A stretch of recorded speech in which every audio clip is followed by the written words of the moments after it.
এর ভেতর নিশ্চয়ই কোনো হিডেন ইনফরমেশন আছে। আচ্ছা বাবু, 60 নম্বর লকার হতে পারে না? কাকাবাবু নিশ্চয়ই 60 নম্বর লকারে কিছু একটা রেখেছে। চাবিটা যেমন করেই হোক আমাদের হাতাতে হবে, তারপর ডুপ্লিকেট চাবি বানাতে হবে, আর তারপর শুরু হবে আমাদের লকার অভিযান। এখানে তোমার বান্ধবীর বিয়ে কোথায়? এখানে তোর অফিস পার্টি কোথায় হচ্ছে শুনি? ওই তো ওই পার্ক। তুই না ওই পার্কটার মধ্যে ঢুকে দাঁড়াস কিন্তু, হ্যাঁ? এখানে দাঁড়িয়ে থাকিস না বাইরে, আমি এক্ষুনি আসছি, কেমন? কি সুন্দর সাজিয়েছে। আরে তুমি তুমি এখানে কি করছো? আমরা তো সে একই প্রশ্ন। আমরা এই মুহূর্তে একাডেমির লকার রুমে রয়েছি। এটা 60 নম্বর লকারের সামনে। এখান থেকে পাওয়া গেছে একটা ওষুধের শিশি, ব্যাংকের পাসবুক আর একটি রোল করা কাগজ, নগদ বেশ কয়েক লক্ষ টাকা। কাকাবাবু যদি এর মধ্যে লকার চেক করতে আসেন? কাকাবাবু সবকিছু বোঝার আগে থেকেই আমাদের ওনার আসল মুখোশটা টেনে খুলে দিতে হবে। তুমি কালকে একটা প্রেস কনফারেন্স অ্যারেঞ্জ করো, সেখানে বিবিকেও ডাকো।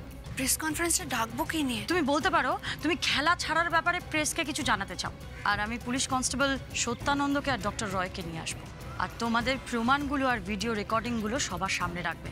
তারপর আমি বিবিকে অ্যারেস্ট করবো।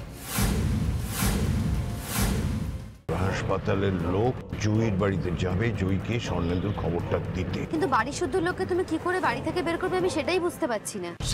বাড়ির সকলের জন্য আমি টিকিট কেটে নিয়ে এসেছি। এটা কাকাবাবুর অন্য কোনো প্ল্যান? কাকাবাবু ওই লোকটার সঙ্গে নিশ্চয়ই কোনো গোপন কথা বলবে। কাকাবাবু ট্যাক্সিতে উঠে গেল। কাল আমি একটা প্রেস কনফারেন্স ডেকেছি। আমার অনুরোধ যে কাল আপনিও সেখানে উপস্থিত থাকবেন। এই প্রেস কনফারেন্সের কথাটা তোমার মুখ থেকে প্রথম শুনলাম তা নয়, কিন্তু আমি আগেই জানতাম। দিদির বাবার সঙ্গে ড্যাডের কোনো একটা পুরনো পরিচয় আছে, সেটা কি?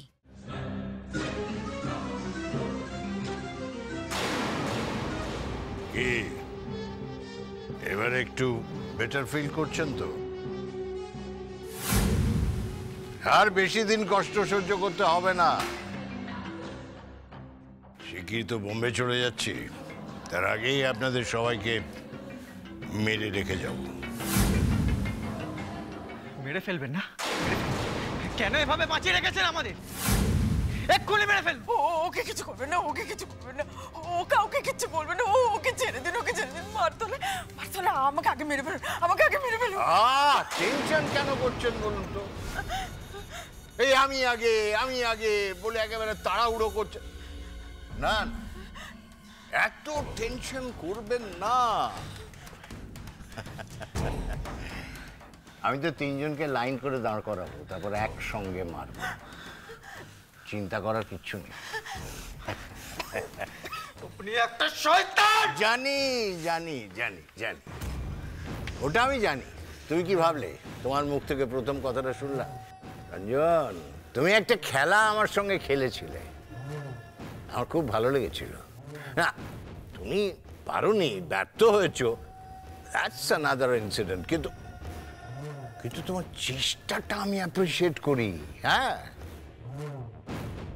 কাল তোমাদের জন্য একটা সারপ্রাইজ অপেক্ষা করছে। কালকে সত্যিকারের সারপ্রাইজ।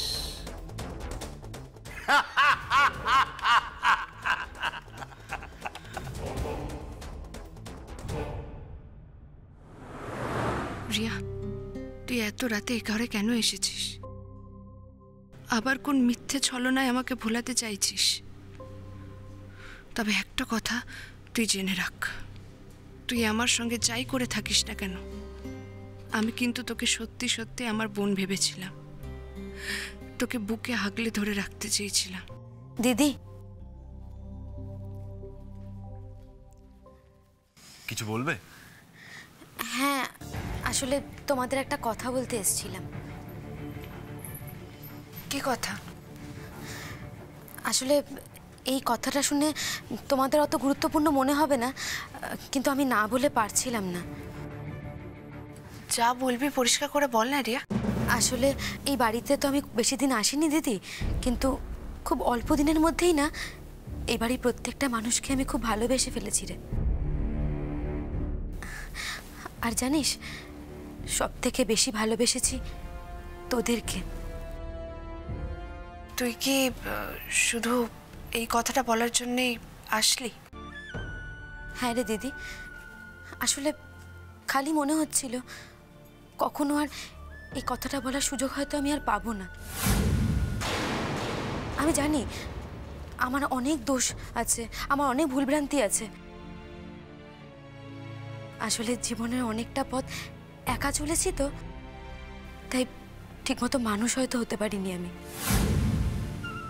তবে তোর স্যাক্রিফাইস, তোর এই বাড়ির প্রত্যেকটা মানুষের প্রতি ভালোবাসা, এসব দেখে জীবনের আসল মানেটা বোধহয় আমি বুঝতে পেরেছি। ও তাই? হ্যাঁ রে দিদি, তাই জন্যেই আমি তোদের বলতে এলাম, আমি আমি তোদের খুব ভালোবাসি রে দিদি, খুব ভালোবাসি। আমার মাকে যে খুন করেছে সেই মানুষটাকে আজ শাস্তি দেওয়ার পালা। তুমি আজ আমার পাশে থেকো ঠাকুর। এই খেলায় শেষ পর্যন্ত আমি জিতব। একবার স্বর্ণেন্দু আমার হাতে আসুক, তখন আর আমাকে পায় কে? ব্রাহ্মণ সমাজের প্রতিনিধি হিসেবে আমি একটা পরিষ্কার করে কথা আপনাদের জানিয়ে দিতে চাই, আপনাদের বাড়ির কোনো অনুষ্ঠানে ব্রাহ্মণেরা অংশগ্রহণ করবেন না। সমাজে আপনারা পতিত হয়ে থাকবেন। আপনি যত তাড়াতাড়ি সম্ভব কাশী থেকে বাউন আনানোর ব্যবস্থা করুন। আমাদের বাড়িতে নারায়ণ পুজো হবে। আমার নাতির নামে পুজো ওরা কি করে বন্ধ করে? কি বললেন দাদামশাই? বিপদ? আমার নিখিলের বিপদ? আমি জানতাম যাত্রার সঙ্গে বিয়ে হলে নিখিল কিছুতেই সুখী হতে পারে না। এই মেয়ে দায়ী। এই মেয়ের জন্য, এই বিয়ের জন্য আমার নিখিলের জীবনটা শেষ হয়ে গেল। অসময়ের এই ঝড় কোনো বড় বিপদের ইঙ্গিত রে লোকনাথ। করালি দিদি আর বাকি সবাই ঠিক আছে তো? এক্ষুনি সেখানে পৌঁছতে হবে গুরুদেব। মাকে ডাক লোকনাথ, তিনিই তোকে পথ দেখাবেন।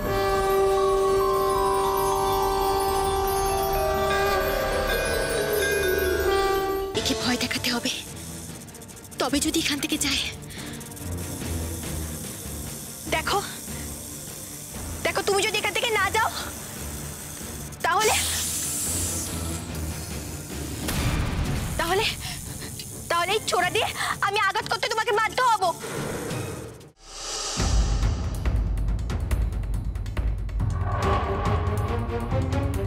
কে ওখানে? কি হয়েছে রে শরৎ? কে ওখানে?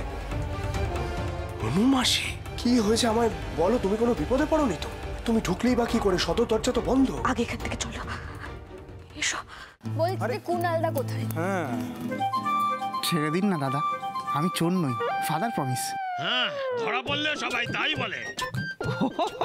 ও ঠিক এসে পড়বে, টেনশন নেবার কিছু নেই। মজা না, একবার দেখাচ্ছি। কুনাল আবার ধরা টরা পড়লো না তো? ভাতের মধ্যে তো আলু সেদ্ধ ছাড়া আর কিছুই দেখতে পাচ্ছি না। এর থেকে আর ভালো খাবার কিছু হয় নাকি? ভাত আর আলু সেদ্ধ তো আমার খুব প্রিয় খাবার। সব কিছু কি আর সবার জন্য হয়? এই যে আমরা ব্রেকফাস্ট করছি, যেভাবে করছি আমরা ব্রেকফাস্টটা, তার জন্য তো আমাদের একটা গ্রুমিং করা হয়েছে। সেই গ্রুমিংটা কি আর ওর হয়েছে? ডাক্তারি পড়লেই তো আর বাকি সব শিক্ষা তৈরি হয়ে যায় না। বল বলছি, এখানে যা কেন? খুনোখুনি করতে এসেছিল? হ্যাঁ, খুনোখুনি? তোরা তোরা আমাকে বলছিস কিছু হয়নি?